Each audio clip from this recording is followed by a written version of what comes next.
नमस्कार दोस्तों, स्वागत है आपका हिंदी की कक्षा में।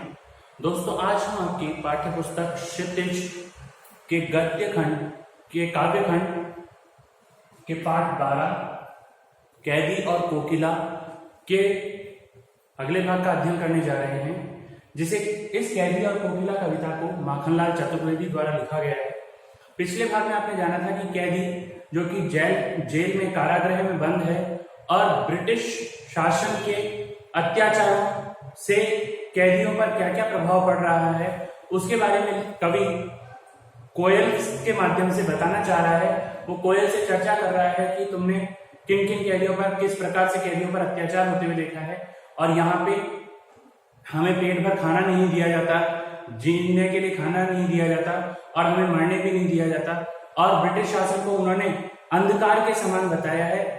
ये सारी चीजें हमने कल के भाग में पढ़ी। आगे शुरू करते हैं।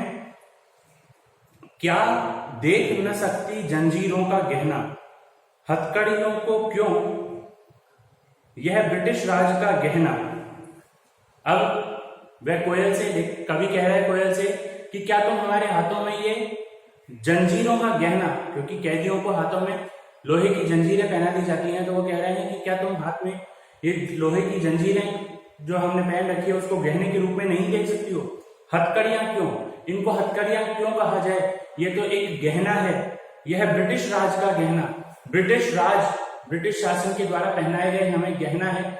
जिस प्रकार से एक गहना, एक आभूषण नारी की सुंदरता बढ़ाता है और नारी को एक अलग रूप प्रदान करता है, उसके सम्मान में वृद्धि करता है, उसी प्रकार ब्रिटिश शासन ने जो हथकड़ियां पहनाई हैं, इससे हम क्रांतिकारियों का सम्मान हुआ है। और ये हमारे लिए एक आदर की बात है, एक सम्मान की बात है कि हमने अपने देश के लिए, अपने देश प्रेम के कारण इन हथकड़ियों को पहना है, इन जंजीरों को पहना है, और ये हमारे लिए गहने के समान है, आभूषण के समान है। कोल्हू का चरक चूम जीवन की तान, गिट्टी पर अंगुलियों ने लिखे गान। कोल्हू जो होता है वो एक इस प्रकार का कुआं होता है जिसमें बीच में एक पाटा लगा हुआ होता है, उसे बैल के गले से बांध दिया जाता है और बैल घूमता रहता है और उससे, उस पाट से गेहूं पिसता है और कुछ स्थानों पर उस पाट से तेल भी निकाला जाता है। जो तिलहन होता है, जैसे तिल है, मूंगफली है, उसके माध्यम से उसमें से तेल भी निकाला जाता है, और कुछ स्थानों पर उसके माध्यम से मोटा जो अनाज होता है, जैसे गेहूं है, बाजरा है, उसे पीसा भी जाता है। तो बता रहे हैं कि कोल्हू का चरक चूं, जो कोल्हू है उसकी चरक चूं की आवाज आ रही है, यह क्योंकि जेल में कैदियों के लिए जो आटा पीसा जाता है वो कैदियों को ही पीसना पड़ता है और उसे कोल्हू के माध्यम से पीसा जाता है। तो उन्होंने बताया वही हमारे जीवन की तान है, क्योंकि हमें काफी सारा आटा पीसना पड़ता है। गिट्टी पर अंगुलियों ने लिखे गान, गिट्टी जो कोल्हू की गिट्टियां हैं उस पर हमारी अंगुलियां नहीं, क्योंकि उसको पकड़कर, क्योंकि ये जो होता है इसे बैल से खिंचवाया जाता है, लेकिन वहां पे कैदियों से ही खिंचवाया जाता है, तो जो उसको पकड़कर खींचने वाली लकड़ी होती है उसे कहा गया गिट्टी, और उसको पकड़ रहे हैं तो कहा गया कि हमारी अंगुलियों के माध्यम से उस पर गाने लिखे गए हैं, हमारी स्वतंत्रता के तराने लिखे गए हैं। हूं मोट खींचता लगा पेट पर जुआ, मोट कहा गया है, जो मोट होता है एक चमड़े का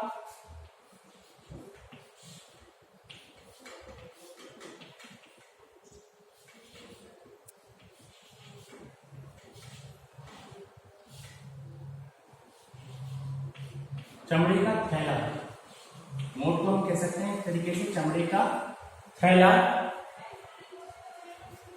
जिसके माध्यम से कुएं से पानी निकाला जाता है।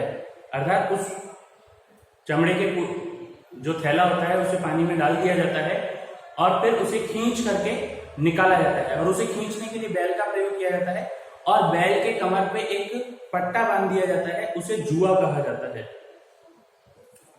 जो बैल के कंधे पे, आपने कई जगह किसानों को खेती करते हुए देखा होगा, तो बैल के कंधे पर एक लकड़ी होती है, उस लकड़ी से और उसके गले में बांध करके वो रस्सी बांधी जाती है और चमड़े का थैला कुएं में लटकाया जाता है, और उसके माध्यम से वो बैल कुएं से पानी खींचता है।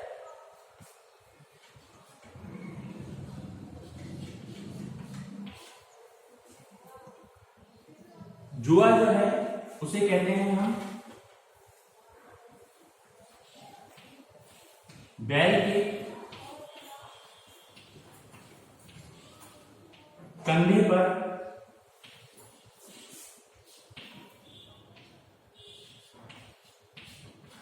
रखी गई लकड़ी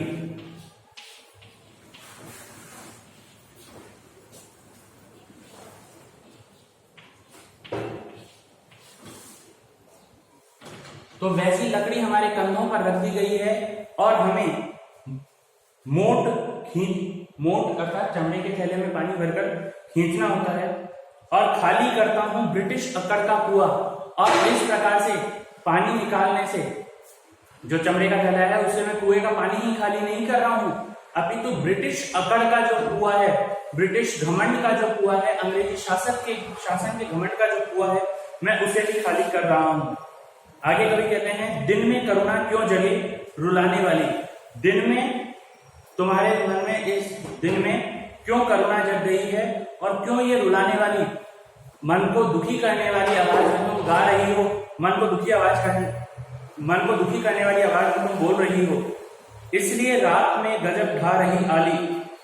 दिन में तो करुणा रहती है, यानी हर तरफ दुख रहता है, और इसलिए तुम इस रात में बोल रही हो, इसलिए रात में गजब ढा रही आली। तो इसलिए इस रात में तुम रुलाने वाली आवाज में गजब ढा रही हो, अर्थात दुखी कर रही हो। तो इस पंक्तियों में कवि ने यह बताने का प्रयास किया है कि दिन के समय में तो जेल में हर तरफ दुख और पीड़ा रहती है, यातनाएं रहती हैं, और रात्रि के समय में भी इस रुलाने वाली ध्वनि में, दुखी करने वाली ध्वनि में तुम क्यों हमें और दुखी कर रही हो। आगे कहते हैं, इस शांत समय में अंधकार को बेद क्यों रो रही क्यों हो। ये जो शांत समय है, रात का अंधकार का, जो रात्रि का शांत समय है, उस अंधकार के समय में, उस अंधकार को, शांत समय को तुम अंधकार को क्यों बेद रही हो, अर्थात छेद रही हो। बेदने का मतलब है छेदना, कि उसमें क्यों तुम छेद कर रही हो, अंधकार को हटाने का प्रयास कर रही हो और क्यों रो रही हो। कोकिल बोलो तो चुपचाप मधुर विद्रोह बीज इस भांति बोल रही क्यों हो। कोकिल बोलो तो, कवि कोकिल अर्थात कोयल से कहते हैं कि कोयल बोलो तो सही, कि इस तरह तुम चुपचाप अपनी जो ध्वनि है उससे, और चुपचाप धीरे धीरे तुम मधुर विद्रोह बीज इस भांति बो रही हो क्यों। यानी कि लोगों के हृदय में, जनता के हृदय में तुम इस प्रकार से अपनी ध्वनि से अंग्रेजी शासन के विरुद्ध किस प्रकार क्यों बीज बो रही हो, वह हमको बताओ कि ऐसा तुम्हारे साथ क्या हुआ है कि जिसके कारण तुम अंग्रेजी शासन के विद्रोह के बीज जनता के हृदय में बोना चाह रही हो, लेकिन तुम अपनी मधुर ध्वनि के माध्यम से उसे चुपचाप बो रही हो, ऐसा क्यों। आगे कहते हैं, काली तू रजनी भी काली। रजनी अर्थात रात, रजनी अर्थात रात्रि। तो वह कह रहे हैं कोयल से कि कोयल तुम भी काली हो और यह रात भी काली है, शासन की करनी भी काली। अंग्रेजी शासन जो है, ब्रिटिश शासन, उसके कार्य भी काले हैं, अर्थात अत्याचारों से युक्त हैं, गलत हैं। काली लहर कल्पना काली, और ये जो सारी स्थिति हो रही है, ब्रिटिश शासन के अत्याचारों की जो लहर है, शोषण की जो लहर है, वो भी काली है, और हमारी कल्पनाएं भी उसके कारण काली हो चुकी हैं। हमारी जो सोच है वो भी कालीमा को प्राप्त हो चुकी है। मेरी काल कोठरी काली, जिस जेल में, जिस काल कोठरी में मुझे बंद किया गया है, जिसमें उजाला आ भी नहीं सकता है, वो कोठरी भी काली है। टोपी काली, कमली काली, मेरी लोह श्रृंखला काली, जो मैंने टोपी पहन रखी है, जो कैदियों को दी जाने वाली टोपी है, वह भी काली है। और मेरी कमली, कमली अर्थात कंबल, जो ओढ़ने के लिए कंबल दिया गया है, कमली अर्थात कंबल, जो ओढ़ने के लिए कंबल दिया गया है वह भी काला है। और मेरी लोह श्रृंखला काली, जो मुझे जंजीरें पहनाई गई हैं लोहे की, लोह श्रृंखला अर्थात मुझे जो लोहे की जंजीरें पहनाई गई हैं वो भी काली हैं। पहरे की हूं कृति की ब्याली, तिस पर है गाली ए आली। पहरे की हूं कृति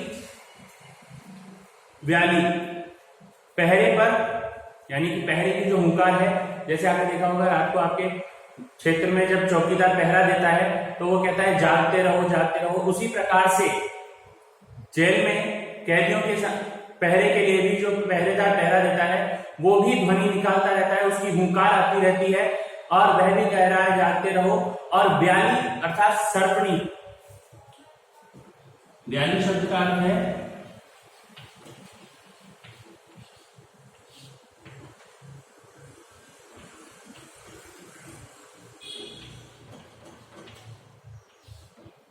सर्पणी या नागिन कह सकते हैं। तो उसकी पहरेदार की हुंकार जो है वो भी नागिन के समान है। तिस पर है गाली ए आली ए सखी, उस पर भी हमें गालियां सुनने को मिलती हैं। वो भी तिस पर, उस पर, तिस पर का अर्थ है उस पर भी हमें गालियां सुनने को मिलती हैं। कई सारी हमें गालियां, अपशब्द सुनने को मिलते हैं। इस प्रकार से कैदी के रूप में लेखक कोयल के माध्यम से कैदियों पर हो रहे अत्याचारों को, उनके रहन सहन को दर्शा रहे हैं और साथ ही पूछ रहे हैं कि कोयल तुम मधुर स्वर में विद्रोह की भावना क्यों जगा रही हो। तो दोस्तों आज के लिए इतना ही। गृह कार्य के रूप में आपका गृह कार्य है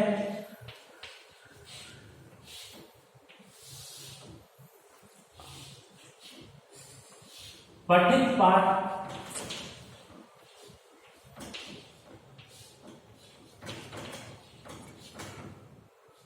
का भावार्थ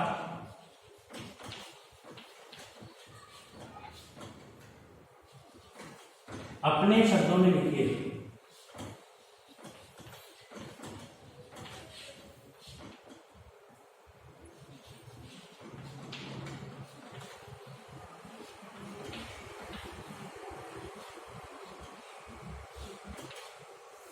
जो पाठ का हिस्सा हमने पढ़ा है, जितना हम पढ़ चुके हैं पिछले भाग में और इस भाग में, उस पठित पाठ का भावार्थ आपको अपने शब्दों में लिखना है।